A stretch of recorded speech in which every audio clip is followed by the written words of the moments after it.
So to start off with, David, I think where we should start is just, can you tell us a little bit about your journey into becoming a public speaker?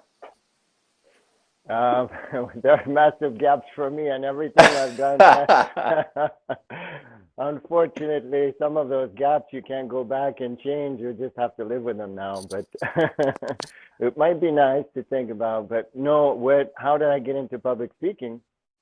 Um, Good question. And there, I made a capital mistake of public speaking with the because you put me on the spot there. So yeah, I've always been somebody with communication problems. So when I had the chance to start to teach and things like that, I found it quite natural to teach, but I was quite introverted as well. So I have this sort of dichotomy of being excellent at one thing and not good at another thing. So going along, I became a teacher. When I was at university, I started teaching tennis because it seemed like a good way to make some easy cash.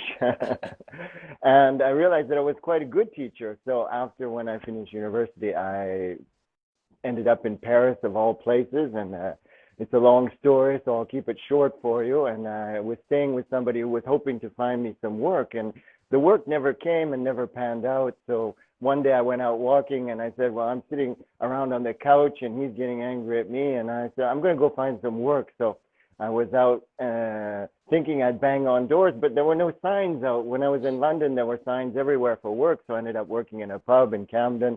So I'd always used that technique. In Montreal, I'd done it. Around the world, I'd always found work just by walking around. But in France, nobody puts out signs on the street. So it was rather depressing. I was out there all day, and then around 6 o'clock at night, I was thinking, I'm not going to go home. I'm going to try this building. So I went in there, and I thought it was a language school. So I knocked on the door, tuck, tuck, tuck, like that. And somebody opened it up and said, are you here for the interview? And I said, well, yeah, of course I'm here for the interview. So that was my first improvised speech because I got myself in the door by not being shocked by that question. And the guy, she said, hold on, we'll get the director of studies to come out and talk to you for the interview. And I said, I'm all in for the interview. So he asked me a few questions. He said, well, are you ready to teach tonight? And I said, of course I'm ready to teach tonight. No problem. So they said, we have a group arriving in 15 minutes and you're going to teach and I'm going to sit in. And I was like, well, this is what I hadn't bargained for this morning. So I ended up teaching that class. And after the class, he said to me, we understand you know nothing about what you're doing, but the group love you and they want you back next week if you want. So I said, okay, I'm all in for that.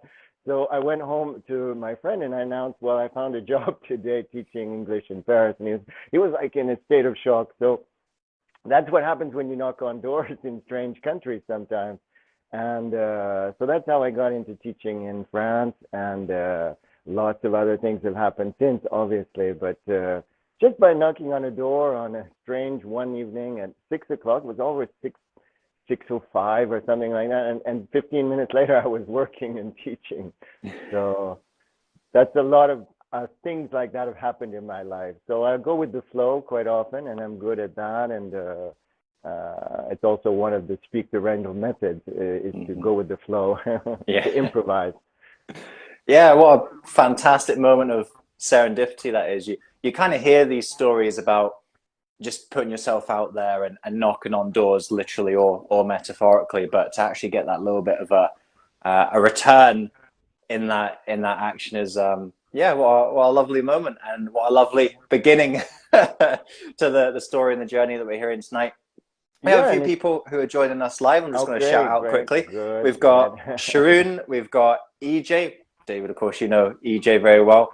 And for those of you who are watching live with us, if you have any questions for David, both of us, one of us, pop them in the comments as we're going through. And when we get to the end of our interview today, I'll be just throwing some questions at David. So anytime that something comes up, just pop it in the comments. If I see it, I'll try and register and remember it. And if not, at the end, we can always do a little scroll and go through them. Handing the floor back over to you, David. This is talking about kind of your new life in Paris and France. And you're talking about being an introvert and being comfortable and confident in some areas, but not so confident and comfortable in other areas. I think this is something a lot of Rays can resonate with. If statistically, 40% of people identify as introverts, we're going to have a ton of introverts who are watching this right now. And they might look at you and say, oh, David doesn't come across as an introvert. He seems very confident. He seems very expressive. So where do you think that you started to find that ability to communicate and express yourself better? I found it when I was doing stand-up comedy, actually, and it's a wonderful learning experience to get up on stage and speak to complete strangers. Because when people are paying to be in your classroom, or they've signed up for a program, they're generally receptive to what you're saying. But if you're doing stand-up comedy, you don't know if you're going to bomb or if you're going to really connect with the audience. And my problem was I wasn't even thinking about that. That's the crazy thing about me. Sometimes I go all in on something and I don't even see the big picture.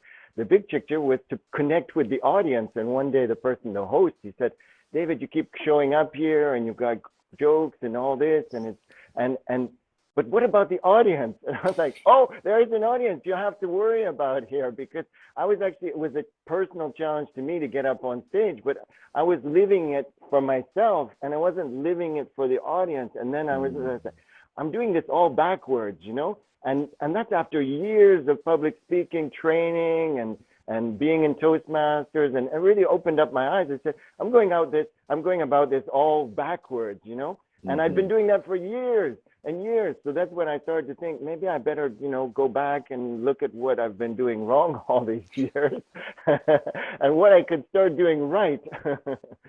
So really thinking about the audience first, if you're a stand-up comedian or if you're making a speech, and you do it so well because you tune yourself into that. And I had to focus more on myself because I was in self-development and challenging myself and putting myself out there. And it was all about myself and never about the audience. So some nights I did bomb, but some nights I survived.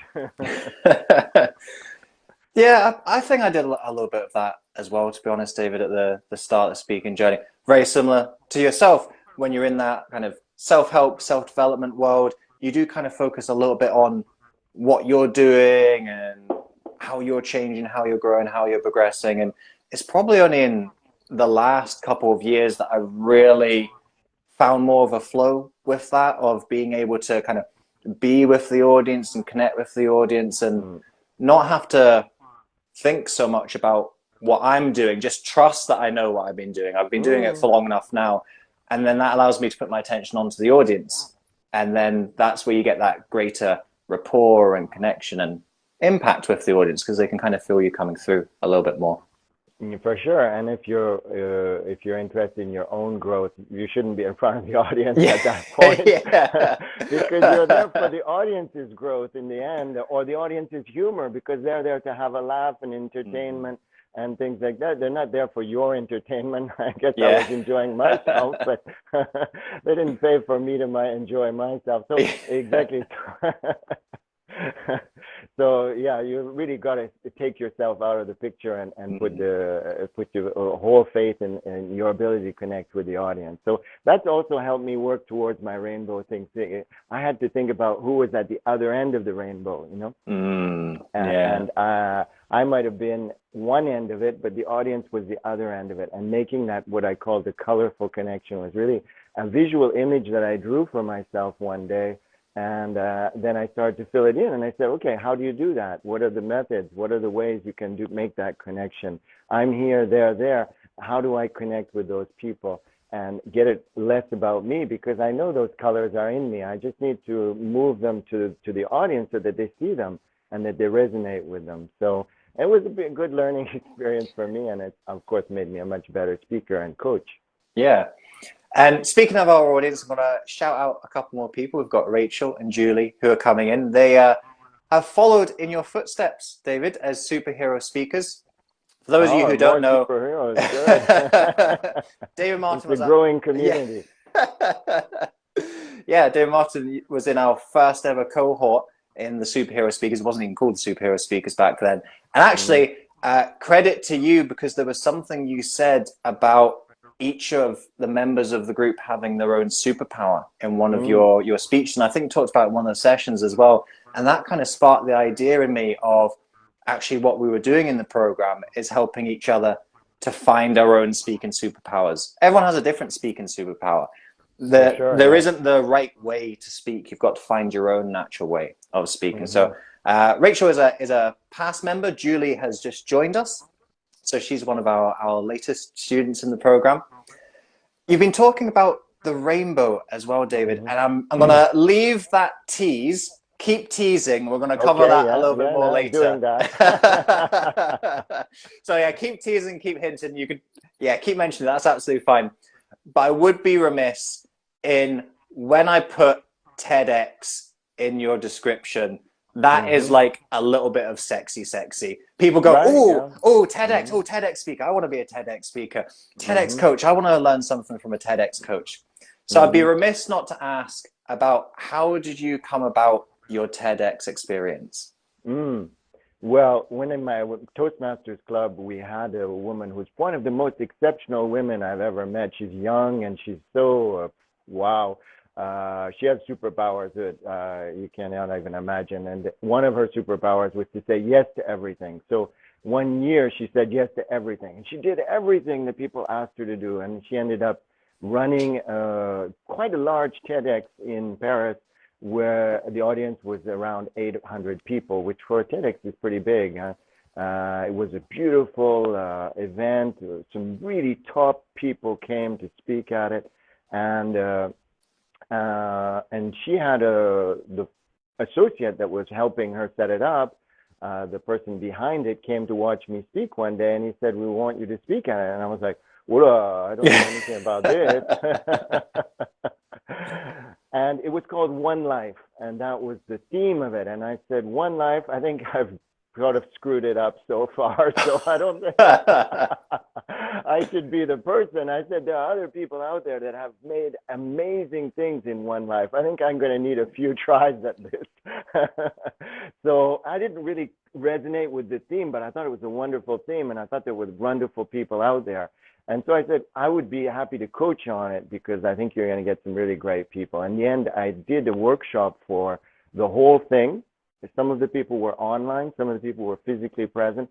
They were fascinating people from all over the world that were speakers. So that's one of the great things I want people to think about now. Don't just think, I want to be a TEDx speaker. You can be a coach and you can connect with amazing people. One of them was on Everest the day that there was this huge earthquake where thousands of people died. She was actually climbing that day, wrote books. She's actually on training to go back up Everest today. Another one is a journalist now on a big financial channel. Back then, she did a speech. Another was a famous photographer. Another was the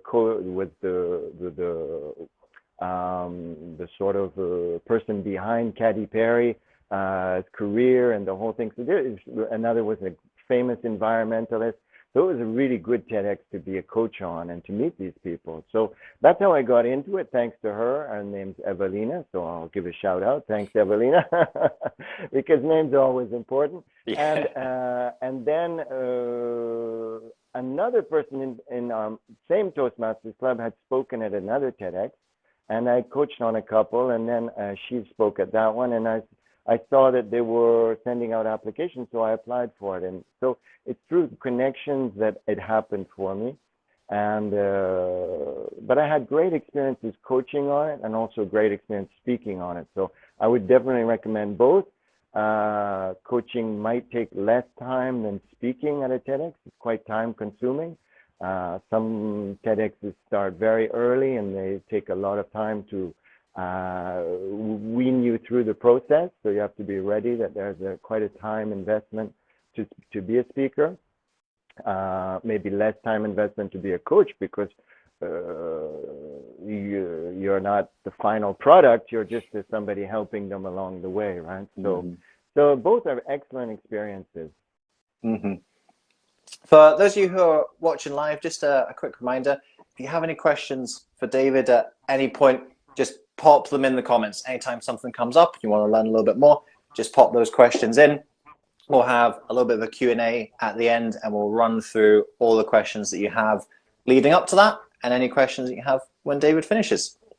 And just a little aside, actually, and this happened a few weeks ago, because I was a coach on quite a small TEDx in Toulouse, and some of the people were actually students in schools there, so that was the main interest, and they brought in a few other people from that community to speak as well. So it wasn't as big as the one in Paris. It wasn't really celebrities or anything. So, but I had TEDx coaching experience, so I coached on that one as well. And I worked with a guy with a fascinating story, and who was not really into storytelling, and I really had to work to get him to the story, emotional part of his thing.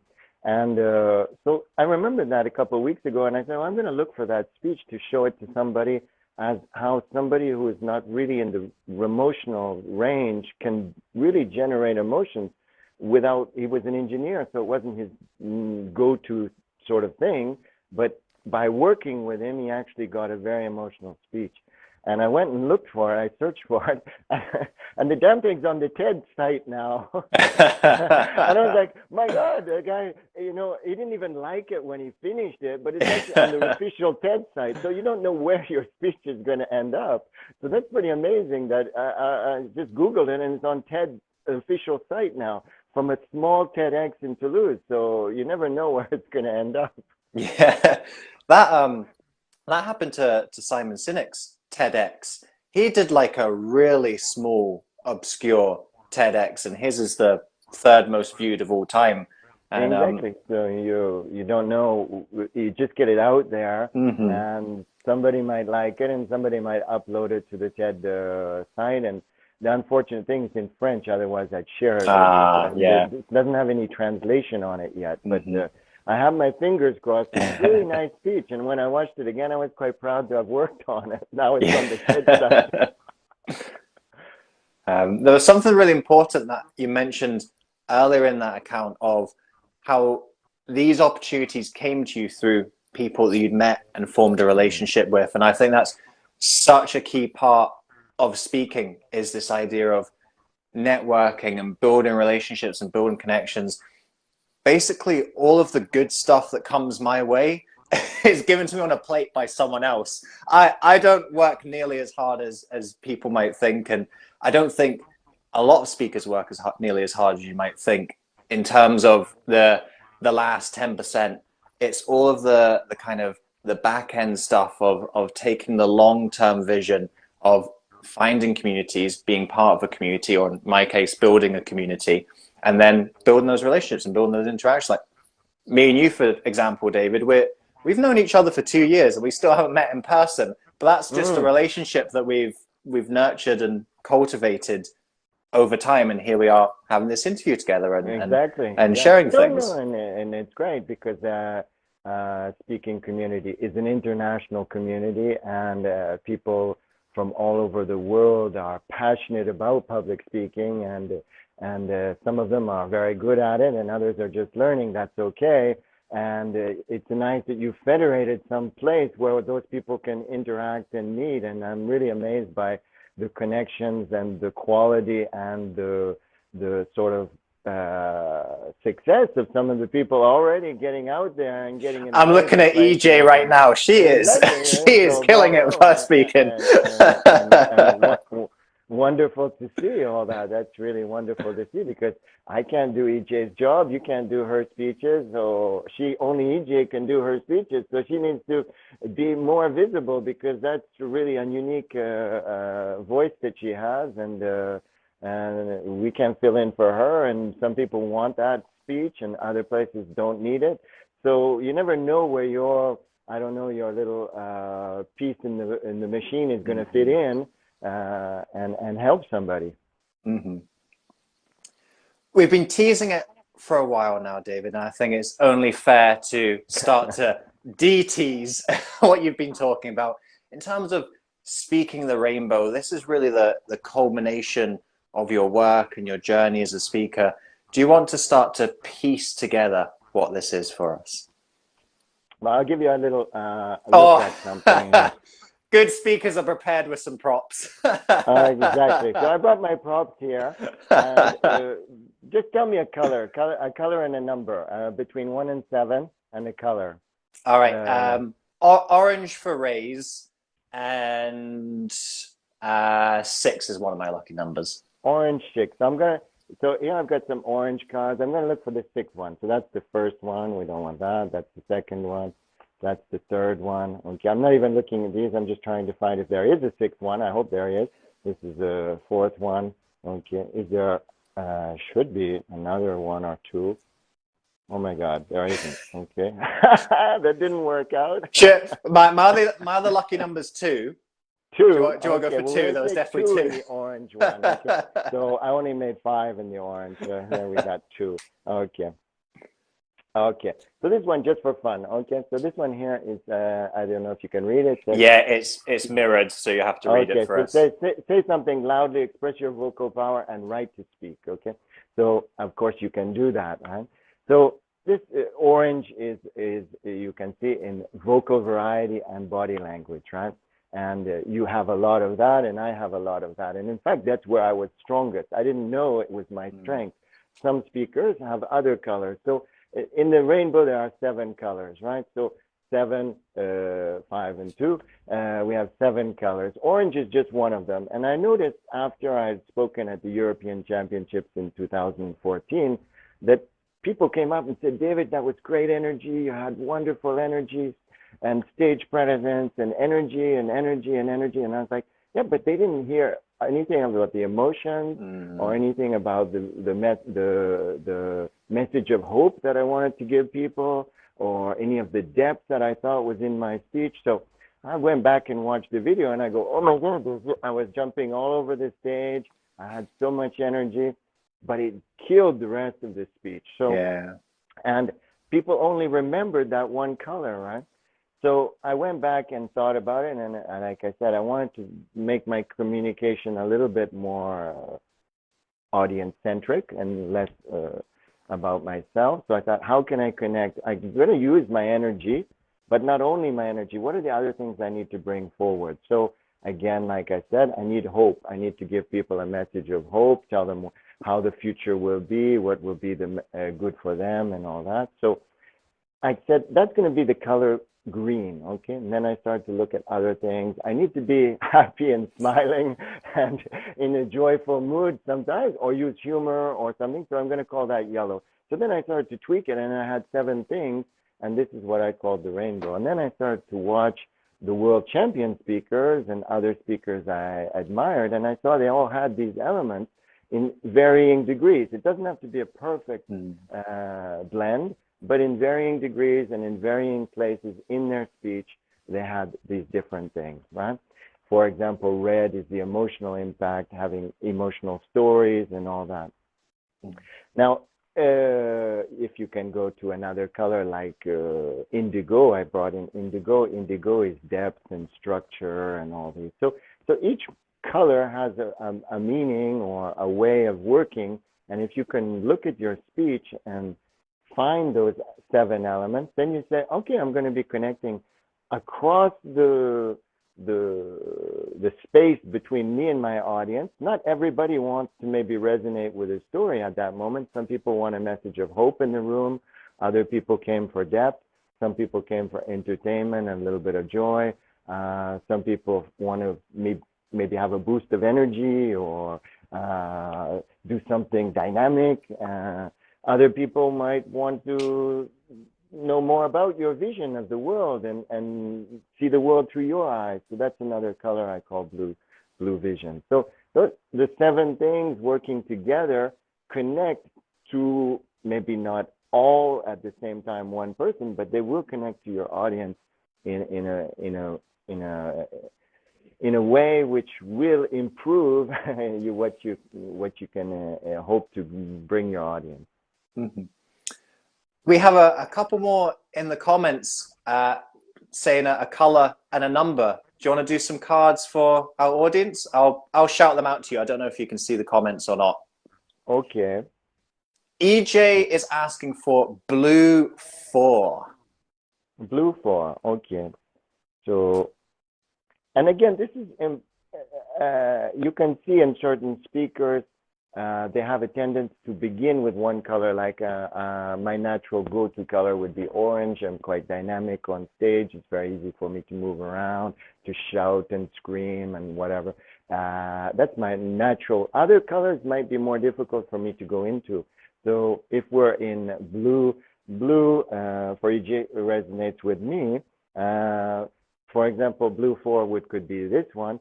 Discuss your origins and source of your originality and unique vision. Okay. That's very EJ, actually. Exactly, it's very EJ. So EJ is a very blue person to begin with, and this is what gives her power, is because that's a good center of power to begin with, because of, again, discussing her origins in her particular case. And EJ said spot on in the comments. And the source of originality in your unique vision. Now, when I work with other people, they might have a difficulty with that exercise. And there we start to say, well, okay, you're not easy. It's not easy for you to speak about yourself and what makes you unique in the world and what you can bring as a voice to help other people see better their situation. Right? Other people, politicians, are quite remarkable at it. And EJ is quite remarkable at it. And again, it's using the I. I was born in Canada, and I went to London, and I worked in a pub in London. And I live in France, so that makes me unique. And I've even got a French accent when I'm speaking to you today, probably. So, so the I is there all the time when you speak. But can you use it? Can you express it? Can you make it strong and impactful? Mm-hmm. So that's one of the blue vision. Mm-hmm. There's another one from Julie, red 6. Red 6, okay, let's try. And anyone else who's watching, stick in a color and a number, and we'll have a little bit of fun with this. This is some live interaction. That's why we do Facebook Live.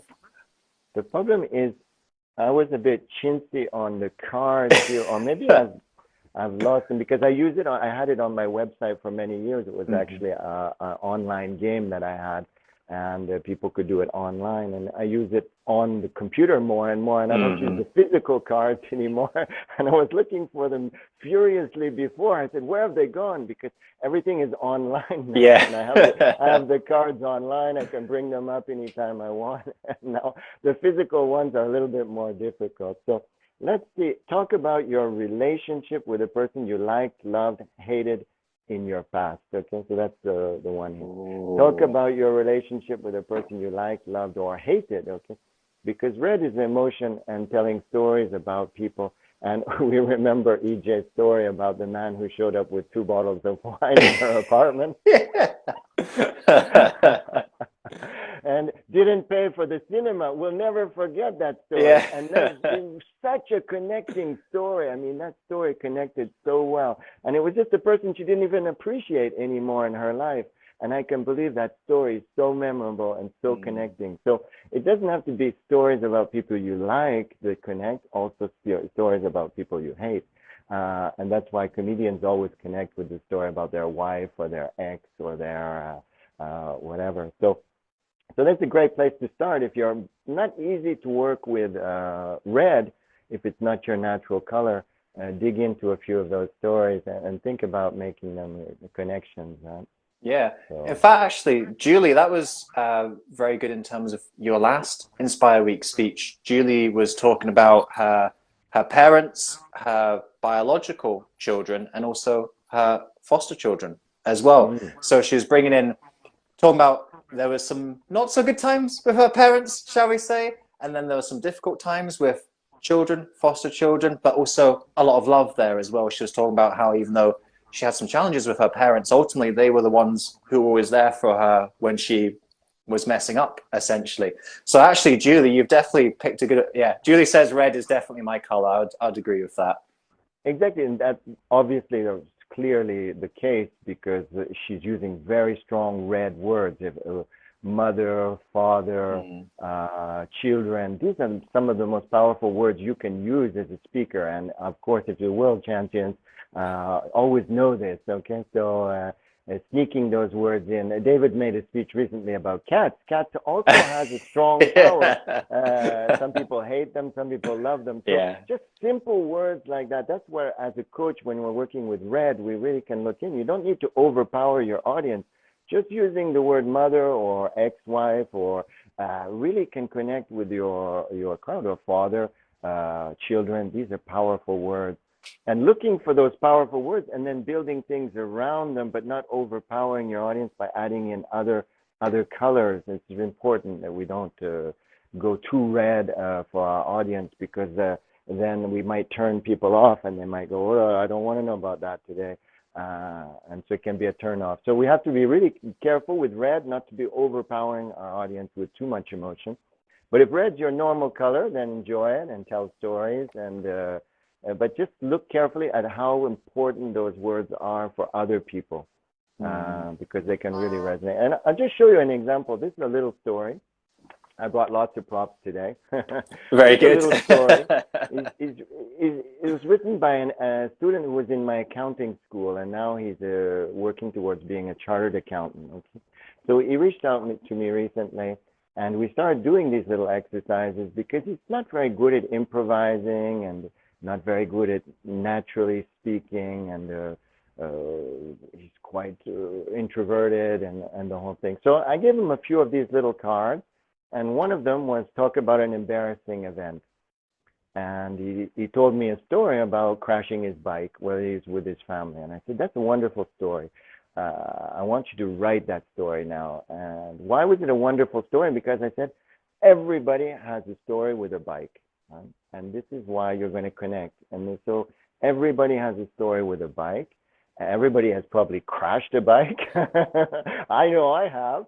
And the crazy thing is, the next day I was watching a film on Netflix and with Ben Stiller, and Ben Stiller crashed the bike in the film. It was called The Secret of Walter Mitty, and I love that film. But it was on the next. I was like, it's everywhere. Crashing bikes is everywhere this week. So I said, that's a story that can connect. So even a stupid thing like that can connect with your audience, the story of crashing your bike. Those little stories are really resonating with red energy, because your audience, so many people have ridden bikes. I mean, 99% of people in the room have a story with a bike that maybe not everybody crashed, but and so he resonated. So he wrote that story, and then I said, I really like that. And then tell me another story. So he started to talk about a merry-go-round. And I said, a merry-go-round, that's a great idea. I want you to write a story about a merry-go-round. And he said, why? I said, because everybody knows something about a merry-go-round, at least I had children. They went on the merry-go-round. You went on the merry-go-round. So again, he produced this wonderful little story, which has some of the most red emotions in it. I was like, this is an accountant guy. And now he's expressing red emotions and really connecting. I'm just going to read the last part here. He said, this is just the last little sentence here. He said, a pure smile without war, envy, or blood. I was like, wow, that's pretty nice writing. And I was like, that's a really evocative few words. That's full of red emotion. A pure smile without war, envy, or blood. Wow, those words resonate full, and you didn't need anything more. So if you can build up those skills to say, okay, I can communicate with red, what are the other colors I can communicate with? Mm-hmm. Yeah, fantastic. Quick reminder to our audience again, if you have any questions about what David's talking about in terms of Speak the Rainbow, anything else that's coming up whilst he's talking about things, describing things, post them in the comments. We're going to have a little Q&A at the end, and we're just going to collect those questions as we go through. So make sure you ask your questions, and we will get around to them when we get to the end. I want to come back to something you mentioned a little bit earlier.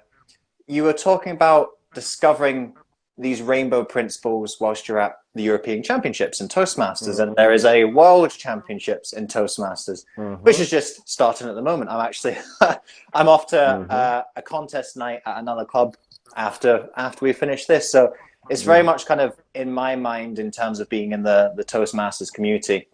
Do you want to talk a little bit about some of your journey into competitive speaking and what that looks like? The competitive speaking, I was really good at table topics, and the first time I won a trophy at or a ribbon at Toastmasters for table topics, which is improvised speaking. So it's really where I'm stronger than in the international speech contest. It was always a bit of a challenge for me because, again, I wasn't really thinking about the audience. I was always challenging myself, not audience-centric. And I always wanted to take something weird, because that's sort of my thing. I didn't want to speak about cats or my mother and so resonating with the audience, I wasn't doing it, you see. And then I went to the World Championships in Vancouver. I was there in the VIP sitting. I watched them, the 10 speeches live and the whole thing. And they really are wonderful speakers. And I went to the semifinals, and they're wonderful speakers, but they take really clear, simple subjects. And I was always thinking, always find the weird one. Yeah. But it doesn't work that way. You have to take the thing like a merry-go-round and then build something that people can really identify with. And it was a challenge for me. Whereas improvised speaking, never been a challenge. I've done some silly ones, and people loved it. I've done some silly ones and people hated it. But, I do love improvised speaking. So I did go to the European Championships for, at least for my district championships over here for improvised speaking. But I did help other people. My brother-in-law went to the district championships in Canada thanks to some tweaking of his speech, which I helped him with. And I was amazed because he only joined the club about a year before. I said, I'm going to sign up and go in. So I started helping him with his speech, and it was really simplistic. And he went all the way to the district championship. That's very good in first year. Exactly. Yeah. And he lost to somebody who'd been there like 20 times or something. So he didn't get to the next stage, but I was like, but we really tweaked his speech, and it was quite simplistic, and he wasn't ambitious, and he kept it down to a nice story, and I added in the different parts that he needed. And all by distance, by working on his emails, because he was in Canada at that time. So you can be coached from a distance and still really tweak this speech to make it that level. It takes a lot of work, yeah. Mm-hmm. Just to put district into perspective for people, that's 4 rounds. So you pretty much need to win each round to progress. Sometimes that's not the case. Sometimes it's top 2. Sometimes you need to win it. It's a little complicated. And district, like my district, for example, is UK and Ireland. So I've got to be the best speaker in my club, then best speaker in Glasgow, then best speaker in Scotland, and then I get to UK and Ireland. So to get there in a year, I don't know what the district would be in Canada. It's maybe like, what, a couple of provinces in Canada, something like that? Yeah, it was probably 2 provinces. Yeah. There's a lot of clubs in North America, so you can have a district which is maybe not as big as Europe, because there are fewer clubs in France maybe than in Canada. A lot of companies have clubs and the things. But because there are more clubs, the quality is diluted. Whereas in France, if you get out of your club, your club is going far, because it's pretty intense. And I know your club has 2 fantastic speakers. Yeah, 2 UK and Ireland champions are in my, and I'm not even one of them. They're UK and Ireland champions. And it's true. My club that I was in, I was blessed to have wonderful speakers. Several of them had been to district championships for different things, for table topics or evaluations or international speech. So getting out of my club as a winner was always a good sign that I was probably going to win an area as well. So the competition really got intense inside the club, and probably more intense when you got actually to district. So area was quite easy, because there were some clubs with maybe not as stacked quality speakers, right? So. But you're doing well, so we wish you luck. Yeah, thank you. Yeah, I'm practicing my speech tonight. That's why I'm going to this other club contest. So yeah, remains to be seen how that goes. You were talking about coaching as well. What do you find I find there's some commonalities in coaching speakers. You can kind of give general broad advice to a lot of people. What are some of the key patterns that you notice in people when you're coaching that you find that you're working on consistently with speakers? I'm usually working on a speaker who already has advanced quite far. I don't work with beginners, although this person, this accountant here, is a relative beginner, probably hasn't even started a speaking journey, so that's a different case. But like working with people, usually the people speaking at a TEDx have had already speaking experience and things. They usually have something set in their brain about how they're going to do it. And then my job is to add the elements of the rainbow that are not so obvious for them and help them to see how that's going to help them connect on different levels. And for example, I was talking, the other woman's name is Sarah Safari, who has a very emotional story about the avalanche on Everest. And she wrote a book about it. And she started a foundation to help people and all that. So she had a wealth of speaking experience around that as well.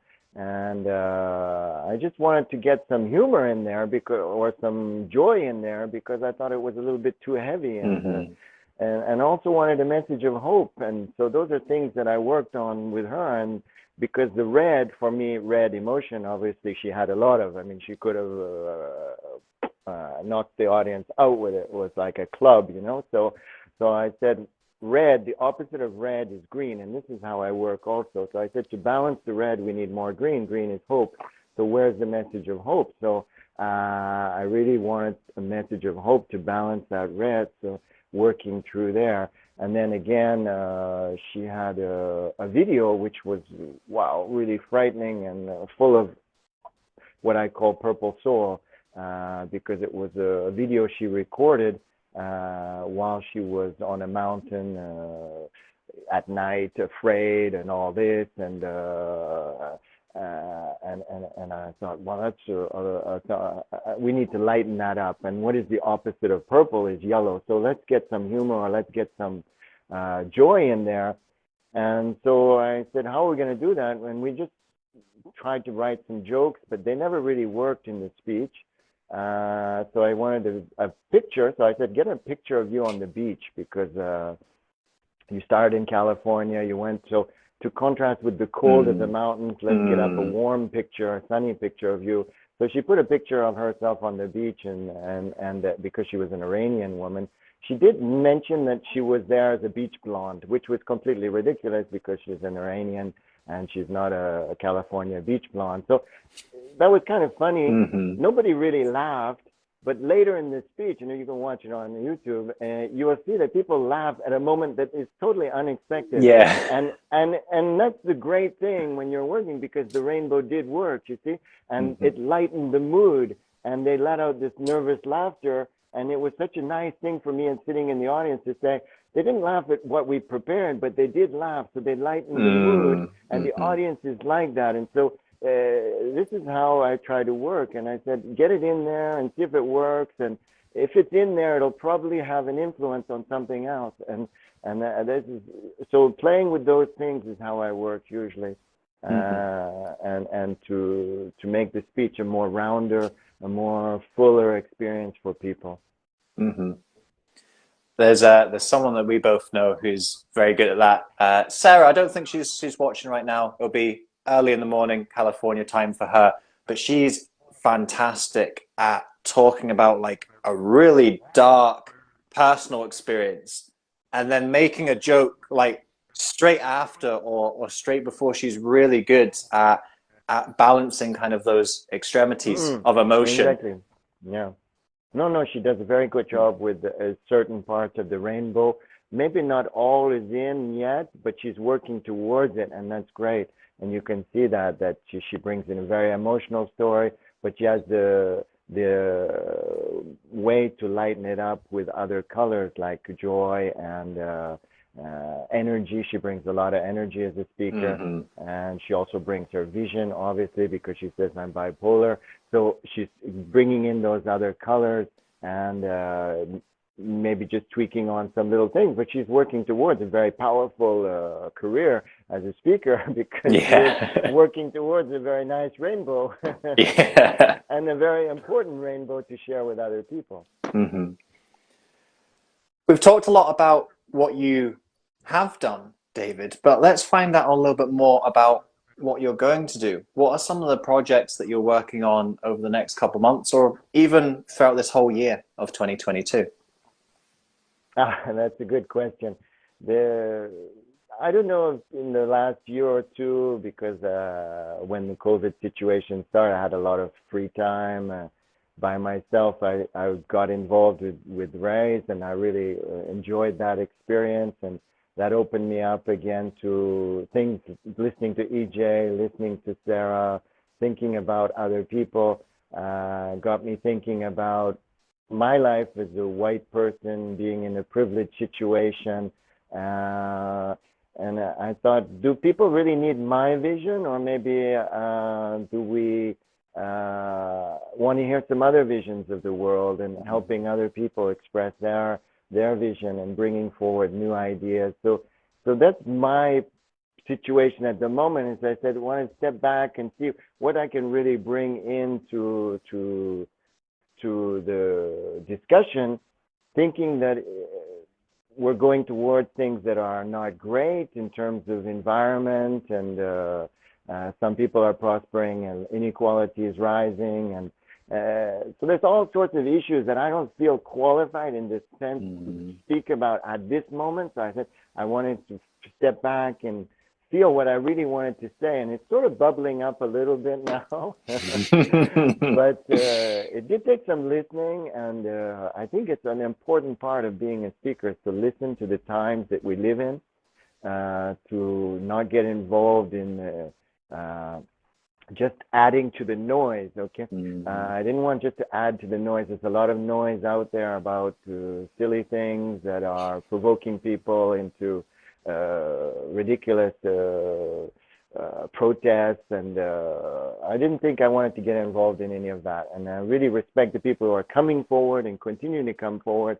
And one of my ideas is to embrace that idea that the people coming forward, I want to really support and be a support for people from behind the scenes while I'm absorbing and not adding to the noise, but respecting the what's going on. So it's an interesting period, but I mean, again, deep down, I'm a speaker, so Yeah. I'm always speaking, and Yeah. I will be speaking at World Speech Day. They asked me to come forward and speak about that, so I'm getting asked to speak again, and hope to be back in the group speaking soon. It's a shocker that I have to ask this. What day is World Speech Day again? It's the 15th of March. 15th of March. Yeah. And the theme is really good, a new harmony, which is exactly what I'm resonating on. We need a new harmony because we have so much division in the world, political division and racial division, and we could go on. Even in Europe today, we have border problems evolving rapidly into conflict. So we need more harmony, and we need more harmony with our environment, with nature. And so I'm actually living more and more in the country now, and really regenerating my own personal harmony. So it's also one of the silence, being out in nature and getting back to resources that are essential. And then you can come forward and share and say, how is this helping? How can this help other people? Well, we've covered a lot so far in this interview. What I think we can do now is start to roll into some of the Q&A, if you're up for that. Oh, great. Yeah. Fantastic. There's a couple I've spotted coming in the comments. So I'm going to scroll through and bring those up.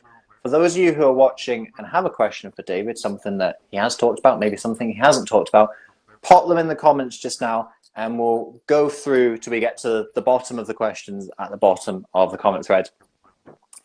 So I think the first one that I saw was from Julie, if I remember correctly. Let's bring it up. Something about Toastmasters. Yeah, here we go. So Julie was asking, Do you think Toastmasters is important for creating your speaking career? I guess we could both have a dig at this one, but I'll give you the first go, David. What do you think about that? As a speaking career, no, I don't think it's going to help you develop a speaking career. The only way to develop a speaking career is to hang out with David and keep speaking here. I think what we're doing in this Rise group is going to help you much more than the Toastmasters in terms of a speaking career. What Toastmasters can help you with is building maybe a network. It's more of a networking club. And really, the Toastmasters program has been modified a lot. I don't think it has as much value for speaking. It's more about leadership today. So if you're interested in leadership, I think Toastmasters might be something to look at. But for speaking career, no, I wouldn't put it at the top of my list anymore because of the new program, number one. And number two, it was never really about a speaking career. It's more competitive speaking, short speeches. You get applauded a lot. It's about building your confidence. Yeah. But if you want a speaking career, you just got to get out there and do it. And it's like being a stand-up comedian. If you want to do stand-up comedy, you have to go to a stand-up comedy night. If you want to be a public speaker, you have to go and get yourself out there where people are paying to listen to you. Yeah. Or thinking about paying to listen to you. Yeah. Yeah, no, I'd agree with those sentiments a lot. I guess you've probably had this as well, Dave. You've been a Toastmaster for longer than I have. Of every couple of years, you kind of question Toastmasters, and you think like, why am I still in it? Like, am I still getting something from this? And I think for me, I am, but that answer really changes every couple of years. I think the first couple of years, it was just about, I'm trying to become better at speaking, build my skills so I can get out there a little bit more. And then so I've been in 6 years now. So if we take like the first two was like about me. Second two was where I started to get into a little bit more of that kind of community aspect, networking, building those relationships. And then maybe the last 2 years have been a little bit more about leadership, thinking of actually like mentoring people and helping people, and doing in Toastmasters kind of what I do in Raise, and doing it sort of through their organization. So I think it's a lot more about kind of other people for me now. I still challenge myself in Toastmasters International Speech Contest. Obviously, that's something where you really kind of see where you are in terms of your speaking and get inspiration from other people that helps your skills. But for me, it's a lot more about kind of meeting people, forming relationships, and then kind of giving back a little bit. So yeah, Julie, in terms of like, I know that you want to get paid for speaking. Toastmasters will build your skills a little bit. At that point, then it's not really going to help you anymore. So if you feel that your speaking skills are a little bit rusty, well, you could join Toastmasters, but you've joined my program. And as David said, I'll help you a lot faster than Toastmasters Exactly. will. And that's nothing against Toastmasters. That's just, it's a massive organization. It can't give you the same attention that we have in the Superior Speaker program. No, just to finish off on that, Toastmasters for myself, I'd always been speaking. I've been teaching, so I've been a teacher at university. So I didn't go there for speaking. I didn't even really know why I went there. To start off with, I just had the idea. I wanted to be around positive people. I wanted to be with some Americans who have a very positive can-do attitude. And I thought that would boost me at that time in new directions, and it definitely did. And after I got into the leadership, and I'd never been a president of a club or anything, so I really went through the leadership, and it helped me grow as a person. It didn't help me grow as a speaker as much. The competitive helped me. If you've never won anything, go to Toastmasters. I'd never won anything before, and I started to win. So you start to build success. The mentality of success is what I built there. And if you want, I also have a blog, and I can send you the link of what I actually learned there. But I didn't learn about how to become a paid speaker or anything like that. No, it's not the place. Yeah. Next question from EJ, and this kind of came in when we were talking about Speak the Rainbow. Right. She said, as someone who is very I orientated in my speeches, what color could I use to counter that? I want my talks to be less me and my life experiences. What have you got for that, David? I wouldn't really say that, because you're a fabulous storyteller, and from what I've seen, so there's a lot of red in your speeches as well. So that's quite a go-to easy one to say you're a blue speaker, but you're also very red, right? So again, blue, the opposite of blue, always thinking, okay, if I'm quite blue, what is the opposite? So blue is energy, so you have to bring your energy, but you do bring a lot of energy as a speaker. So I would say there's a fair balance between the orange you bring and the blue of your identity. So maybe with the red, with a lot of the stories, you might look at the balance and say, okay, what about speaking about the you of the audience and the we, and what are the advantages for the audience, bringing in the hope. So you might say, okay, that might be a color that I'm not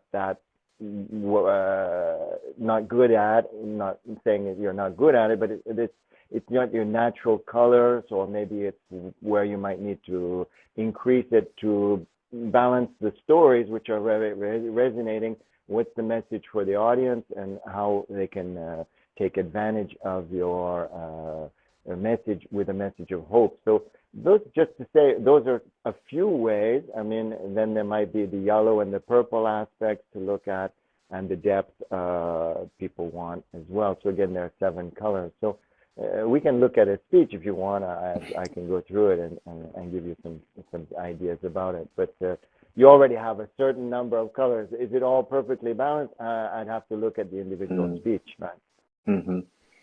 Yeah. All I'd add to that for EJ is, just because you're telling a personal story doesn't mean that your audience aren't in it as well. If I tell you about my day to day, it is going to be a lot of me, because it isn't going to resonate with you. It's like, oh, well, I'm glad David enjoyed his breakfast. where do I play into that? Whereas when you're telling a story that is an experience that the audience can relate to, they don't even have to have been through it, but they feel some of the emotion and the challenge and the struggle that you're sharing in your story. That's not a I and me speech. That's a we and us story that you're telling there. So don't discredit your stories just because they're personal stories. If your audience are there with you, it's still very much a shared experience. No, it's just having that balance between the I and the we and the you, and looking on the paper how often it appears and where the ending is. Knowing the rainbow, you can also know what color you want to finish with, what color you naturally finish with in your speeches. Do you finish with a quotation, which would be depth, which is indigo? Do you finish with sort of thank you to the audience or whatever, which is perfectly acceptable. Some people don't like it, but that would be what I would call a joy, right? Because you're connecting on a yellow joy.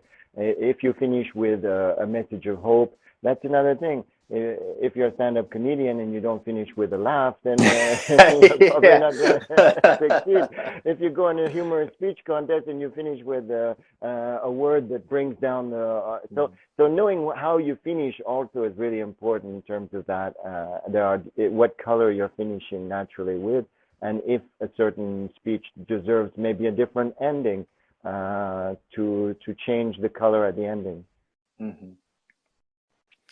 Well, David, thank you so much for sharing your journey and your story today, sharing some of these lessons, helping out our audience in the questions. For those of you who are maybe watching this on replay, or you've only just come in live, maybe in the last 10, 15 minutes or so, when you're watching this through completely and you've got any questions, still stick them in the comments, because David's tagged in it, I'm tagged in it. So we'll still see your questions. We'll be able to give you the benefit of a spoken answer, which maybe has a little bit more depth to it, but we'll still be able to give you a written answer as well. So don't feel that you can't ask questions just because you've missed the live segment of it. Yeah, I'll keep an eye on it. So what color do we want to finish on? I think hope? Yeah, tell you what, yeah, you can pick the color. Remind me what each of the colors mean, and you can finish with something and I can finish with something in that color. So I'll finish with a message of hope. If you want to improve your public speaking, you can stay in the group with David. And as I'm in the group with David, You can also read, because can is a message of hope. You can also read my ebook, which I will share with anybody who's interested, with the quick pointers of each aspect of the color. I'm happy to share that in the group. So you can improve your speaking quickly by going back through it and seeing what you can do to improve it. And when you do that, you will go out there. Will is the important word for hope. You will go out there and knock them dead and build your speaking career faster than a Toastmasters, because you're in Rise, the place where we rise and inspire speakers. Fantastic. What I'm going to add to that is David Martin is a self-confessed introvert who moved to a new country where he didn't speak the language, but he knocked on the door of opportunity and it opened for him. And it's the same thing when I came to Rise. I knocked on the door of opportunity too. No, but I've always been lucky. So I've been lucky in many ways in my life, and that's what I really started to realize as well. So it's a pleasure to help other people as well, maybe not as fortunate, or maybe with strong stories that can help other people. So it's all interconnecting, and that's one of the things of the rainbow as well. So whenever you want, I'm there in the group. If you're curious or you want to put questions in, I can answer them, or David can answer them. Fantastic.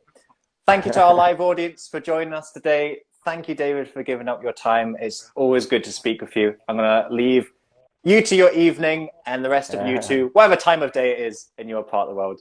Great speaking to you, David. Yeah, great speaking to you. Have a great evening, everybody.